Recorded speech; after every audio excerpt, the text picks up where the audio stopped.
మాధురి గారు మామూలుగానేమో ఇలా నవ్వుతూ కనబడుతుంటుంటారు, ఇట్లా చాలా కూల్గా ఉన్నట్టు కనబడతారు. బిగ్ బాస్లో ఏంటండి విశ్వరూపం చూపించారు, మీరు అలా ఉంటారా ఇలా ఉంటారా? నేను ఎప్పుడు నా అలాగే ఉంటాను. అంటే మీరు అలాగా ఇలాగా మీరంటే ఏంటి?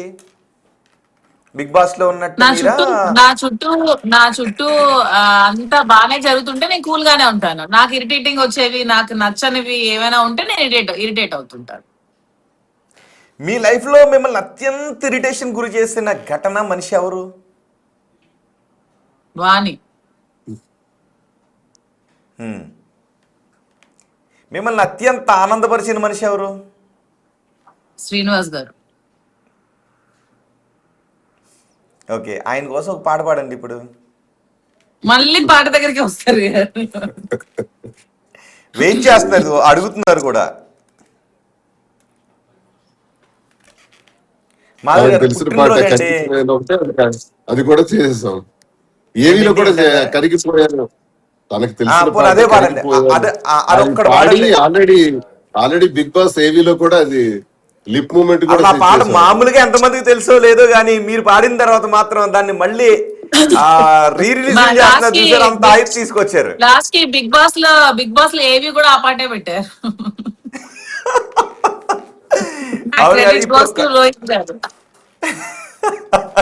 సరే ఇప్పుడు ఓకే, ఆ పాట శ్రీనివాస్ గారి గురించి మాట్లాడుతూ అప్పుడు నా లైవ్ లో పాడారు. సో ఇప్పుడు శ్రీనివాస్ గారు పక్కనే ఉన్నారు కదా, ఒక్కసారి ఆయన కోసం పాడండి సేమ్ పాట. అదే పాట పాడండి మాధవ్ గారు. అవే 2 లైన్లు శ్రీనివాస్ గారి కోసం, అవే 2 లైన్లు పాడండి. బర్త్డే మీకు ఎప్పుడైనా శ్రీనివాస్ గారు పాడించండి. పాడి పాడి పాడి మేము ఇంటికి సార్ ఏ హోటల్కి వెళ్ళినా పాట వేసేస్తున్నారు సార్. మేము హోటల్కి వెళ్ళాం అనుకోండి, ఫోన్ చేస్తే అదేదో మ్యూజిక్ నడుస్తుంటే వెంటనే ఆ సాంగ్ వేస్తాడు. ఏమనిపిస్తుంది అప్పుడు? నవ్వుకుంటాం. మీరు వచ్చారని వేసాం సార్ అంటారు. వేసామని ఫిక్స్ అయిపోయారు మాధురి గారు. మీరు ఏంటంటే కొంచెం కరుణ ఉన్న మనిషి అని అనుకుంటే ఇంత కఠిన మనిషిలాగా మారిపోయారు. నేను ఈ మధ్యన కొంచెం కరుడు కట్టిన తీవ్రవాదిలా మారుతున్నానండి. ఎందుకండి? ఊరికే పరిస్థితుల ప్రభావంతో. ఏంటి? ఓకే, మర్చిపోయాను, పరిస్థితుల ప్రభావం అంటే గుర్తొచ్చింది. మొన్న ఏదో ఒక రీల్ చేశారు, బాంబులు కడతాం వేసేస్తామని. శ్రీనివాస్ గారు ఏమన్నా బాంబులు కట్టడం బాగా ప్రాక్టీస్ ఉందేంటి, లేకపోతే మాధురి గారు కట్టిస్తారా బాంబులు? అది సినిమా డైలాగ్. అది ఇది మళ్ళీ చెప్పండి ఒకసారి. శ్రీనివాస్ అంటే ఆటం బాంబులక్క, మళ్ళీ బాంబులు గాని చుట్టాడో ఒక్కొక్కడికి పగిలిపోద్ది. కాదు,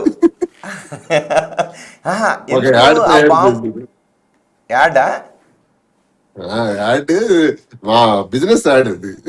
అంటే అప్పట్లో టెక్కల్లో బాంబులు సీన్ అనేవాళ్ళంట.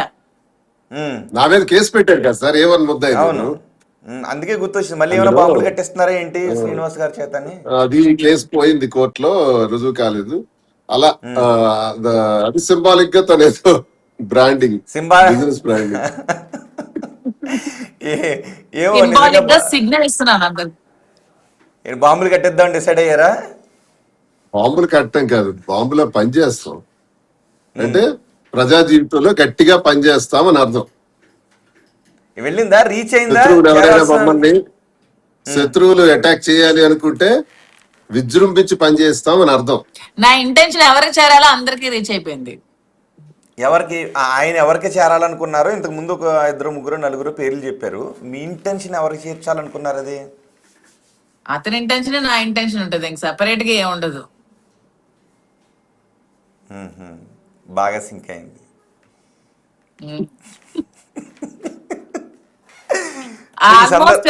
ఆల్మోస్ట్ ఆ వీడియో 7 మిలియన్ వ్యూస్ అనుకుంటాను, అందరికి రీచ్ అయి ఉంటది కదా. అవును, అంటే ఆయన కోసం అని అన్నారు కదా, బాగా సింక్ లో ఉన్నారు అని అంటున్నాను. ఇంతకుముందు చీమ కథ దగ్గర నుంచి. ఓకే, ఏంటి మరి సెకండ్ షోకి వెళ్తున్నారు కదా, మొత్తం ప్లాన్స్ ఏంటి అసలు? మీ బర్త్డే సందర్భంగా మీరేం రిటర్న్ గిఫ్ట్ ఇవ్వబోతున్నారు? నేనా? రిటర్న్ గిఫ్ట్ నేను కదా, మా ఆయన కదా నాకు ఇవ్వాలి బర్త్డేకి. మీకు బర్త్డేకి మంచి కార్ ఇచ్చారు కదా. అదే గిఫ్ట్. నేనే మా ఆయనకి పెద్ద గిఫ్ట్. ఈ రోజు ఈవినింగ్ కేక్ కట్ చేసి ఫ్రెండ్స్ అంతా కలిసి సినిమాకి వెళ్దాం అని అనుకున్నాం. ఓకే. సో ఎలాగో బుక్ చేసుకున్నారు కదా టికెట్లు, వెళ్తున్నారు కదా. టికెట్స్ రెడీ అయినాయి. ఓకే. అంటే ఒకవేళ అలా సినిమా చూడటం ఏంటి, సినిమాకి వెళ్ళటం ఏంటి, దువ్వాడ శ్రీనివాస్ సినిమాకి మాధురి దువ్వాడ శ్రీనివాస్ సినిమాకి వెళ్ళారు, ఇంకా అది రాంగ్. థియేటర్ లో మామూలుగా అరెస్ట్. సినిమా ఎలా చూస్తారు, సినిమా చూడకూడదు కదా. ఓకే. ఏంటి ఏం వండి పెట్టారు ఆయనకి? ఏదో అప్పుడే చాలా కూరలు ఇవే సాంబారు ఏదో చెప్పారు కదా. ఈరోజు మీ చేతితో వండి పెడుతున్నారా, హోటల్ నుంచి రప్పించబోతున్నారా శ్రీనివాస్ గారికి?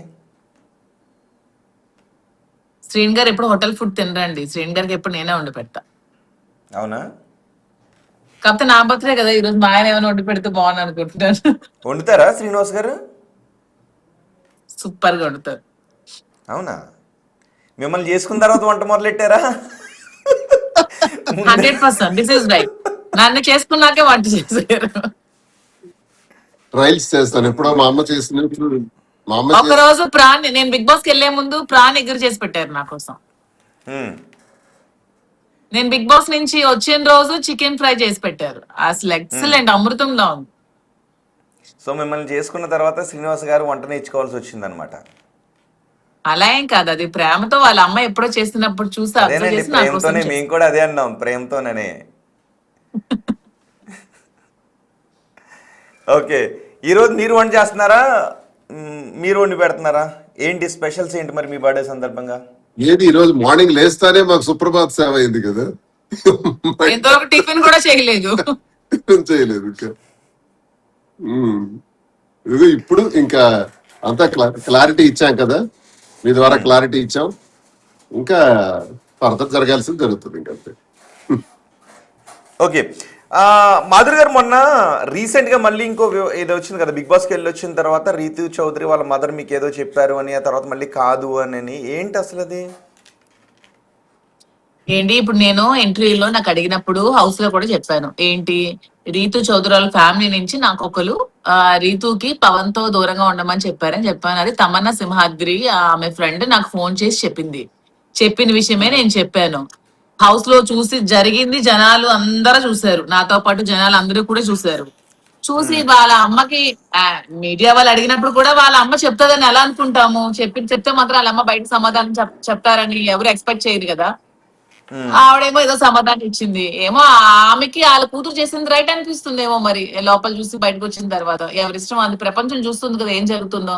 నాకైతే చెప్పలేదు అని ఏదో చెప్పినట్టు ఉంది కదా వాళ్ళ మదర్ రీతు చౌదరి. నేను చెప్పలేదు అని చెప్తోంది. అదే అంటున్నాను నేను. ఇప్పుడు తమన్నా సింహాద్రి నాకు ఫోన్ చేసి ఇలా చెప్పండి, హౌస్ లోపలికి వెళ్ళి రీతుకి మాట్లాడిద్దని చెప్పండి అని బ్రతిమాలు చెప్పింది. సో అందరూ చూస్తున్నారు, ప్రపంచం అంతా చూస్తున్నారు. అబద్ధం చెప్పాల్సిన అవసరం నాకే ఉంది. ఇప్పుడు అబద్ధం చెప్తే నాకే వస్తుంది, ఇలా చెప్పారని చెప్తే నాకేమైనా వస్తుందా? బయటకు వచ్చాక కూడా మాట్లాడుకుంటారు కదా, అబద్ధం చెప్తే నాకేం వస్తుంది దాంట్లో? వాళ్ళు మాట్లాడుకుంటే ఏంటి, మాట్లాడకపోతే నాకేంటి? ఇప్పుడు హౌస్ లో ఉన్నప్పుడు నాకు ఇరిటేటింగ్ గా అనిపించాయి. నా ముందు వాళ్ళు చేసిన రోత పనులు చూడలేక ఇరిటేటింగ్ గా అనిపించి నేను తిట్టడం జరిగింది. అందరూ క్వశ్చన్ చేశారు, మన సంధ్య కూడా క్వశ్చన్ చేసింది. తప్పే ఉంది క్వశ్చన్ చేయడంలో. హౌస్ లో ఏం జరిగితే అదే కదా మాట్లాడాలి. ఏంటి వాళ్ళు చేసిన రోత పనులు ఏంటి? ఏవైతే అవి మాకు నచ్చనివి మేము క్వశ్చన్ చేశాము. వాళ్ళ ఫ్యామిలీ మెంబర్ నుంచి ఒకరు చెప్పారని చెప్పాను. ఆ విషయమే నేను వాళ్ళు చెప్పాను. వచ్చాక కూడా నేను ఆ విషయమే తమన్నా సింహాద్రి కూడా అడిగాను, ఫోన్ చేసి చెప్పాను. నువ్వు చెప్పమంటే చెప్పాను, మళ్ళీ ఏంటి ఆ ఇంటర్వ్యూలు అవన్నీ వాళ్ళ అమ్మగారికి చెప్పండి అని చెప్పాను. మళ్ళీ ఎందుకు ఆమె ప్లేట్ ఫిరాయించినట్టు? అదే అంటున్నాను. అంటే ఆమె విషయంలో కూడా తప్పు పట్టలేము. ఇప్పుడు వెళ్ళి మీడియా వాళ్ళకి ఉండాలి. అది మీడియా వాళ్ళు అడిగితే తల్లి ఏం చెప్తుంది? అవును నేను చెప్పాను, నా కూతురు అలా అవుతుందని చెప్తానని చెప్తుందా? ఏ తల్లి అయినా చెప్పదుగా. చెప్తుందా? చెప్పదు కదా. మీరు ఆ ప్లేస్ లో ఉన్నా చెప్పరుగా. అంటే ఆమె అబద్ధం చెప్తుంది అంటారు మీరు? అంతే కదా మరి. నాకు అబద్ధం చెప్పాల్సిన అవసరం ఏముంది? లేనిపోని మాటలు చెప్పాల్సిన అవసరం నాకే ఉంది. కొంతమంది క్వశ్చన్స్ కూడా యూట్యూబర్స్ దారుణంగా అడుగుతారండి క్వశ్చన్స్. కొంతమంది కొన్ని ఛానల్స్ పెట్టేసి వాళ్ళకి కనీసం విలువలు, అంటే ఒక యాంకర్ కి ఉండాల్సిన విలువలు ఏంటి, జర్నలిజం కి ఉండాల్సినవి ఏంటో తెలియకుండా ఏదో యూట్యూబ్ ఛానల్స్ పెట్టేయడం, ఒక మైక్ పట్టుకోవడం, ఎక్కడ వెళ్తే వెళ్ళి మైక్ పట్టడం, ఏమో క్వశ్చన్స్ అడగడం, ఇదే పని అయింది. విలువ లేకుండా అయిపోతున్నాయి కొన్ని యూట్యూబ్ ఛానల్స్. మరి దారుణంగా బిహేవ్ చేస్తున్నారు. టీఆర్పీ రేటింగ్ కోసం, మాదిరి కోసం మాట్లాడితే వాళ్ళకి టీఆర్పీ వచ్చేస్తుంది. సో మాదిరి కోసం మాట్లాడేయాలి. ఏదో ఒకటి మాట్లాడేస్తే మేము పాపులర్ అయిపోతాం. మాదిరి కోసం మాట్లాడితే మాకు వ్యూస్ వచ్చేస్తాయి. సో ఏదో ఒకటి మాట్లాడాలని ఆలోచనతో ఏదో ఒకటి మాట్లాడేస్తూ ఉంటాం. అవును, కొంచెం క్లారిటీ తీసుకుని మాట్లాడితే బాగుంటుంది. క్లారిటీ ఏంటండి అసలు? అలాంటి క్వశ్చన్స్, పర్సనల్ లైఫ్ క్వశ్చన్స్ అడిగే రైట్ ఎందుకండి వాళ్ళకి? ఎవరిచ్చారండి? ఆ రీతికి ఇంకో అమ్మాయి ఎవరు అడిగింది, మీ వీడియోస్ వచ్చాయంట ధర్మా మహేష్ తో బయట ఉన్నాయంట, అలా అడుగుతారండి ఎవరైనా? ఉమ్. ఒక జర్నలిజం లో అలా క్వశ్చన్స్ అడగడానికి ఏమైనా ఉందా? ఒక పర్సనల్ లైఫ్ లో మనం వెళ్ళేది ఏమైనా ఉందా? ఆ అమ్మాయి ఏమో నేను ఇంకా ఫోన్ చూడడం సమాధానం చెప్తోంది. ఏమి ఎక్కడికి వెళ్తోందో ఏంటో అర్థం. మరి ఇందాక శ్రీనివాస్ గారేమో బిగ్ బాస్ కాదు లో కాదు బిగ్ బాస్ లో ఉండేటప్పుడు అయితే కొంతమంది యూట్యూబ్ ఛానల్స్ ఇష్టం వచ్చినట్టు మాట్లాడడం, ఇష్టం వచ్చినట్టు వాగడం, ఏది పడితే అది మాట్లాడేయడం. మాట్లాడితే కింద వ్యూవర్షిప్ వస్తుంది, వ్యూవర్షిప్ వస్తే మీకు డబ్బులు వస్తాయి. అంటే మీకు డబ్బుల కోసం దేనికైనా దిగజారిపోతున్నారు. మీకెందుకు? నా కోసం, నా లైఫ్ కోసం మీకెందుకు? మీకేం రైట్ ఉంది? ఉమ్.